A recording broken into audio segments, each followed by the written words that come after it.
નમસ્કાર મિત્રો, વિડીયોમાં તમારું સ્વાગત છે। તો મિત્રો, અત્યારે હાલની ખૂબ જ મોટી અને દુઃખદ ખબર સામે આવી રહી છે। તો મિત્રો, તમને જણાવી દઈએ કે બનાસકાંઠાના પાલનપુર આબુ હાઈવે પર કારમાં આગ અચાનક લાગવાથી ઘટના સામે આવી છે। તો મિત્રો, આબુ રોડથી મહેસાણા જઈ રહેલી કાર ખુનિયા પાટિયા પાસે આગની સંપૂર્ણપણે બળીને ખાખ થઈ ગઈ।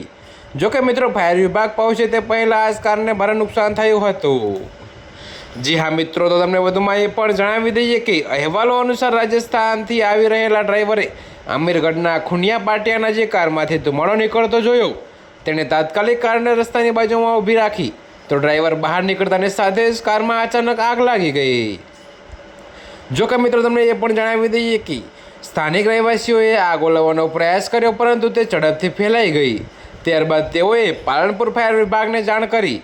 જોકે ફાયર વિભાગ પહોંચે ત્યાં સુધીમાં કાર સંપૂર્ણપણે બળીને ખાખ થઈ ગઈ હતી। તો મિત્રો, ઘટના બાદ ઘટના સ્થળે ભીડ એકઠી થઈ ગઈ હતી અને કાર ચાલકને નોંધપાત્ર આર્થિક નુકસાન થયું હતું। જી હા મિત્રો, તો અત્યારે હાલ માટે આટલું જ। મળીશું નવી અપડેટ સાથે। અને જો તમને મારા વિડીયો પસંદ આવતા હોય તો વિડીયોને લાઇક, કોમેન્ટ, શેર અને અમારી ચેનલને સબસ્ક્રાઈબ કરવાનું ભૂલતા નહીં મિત્રો।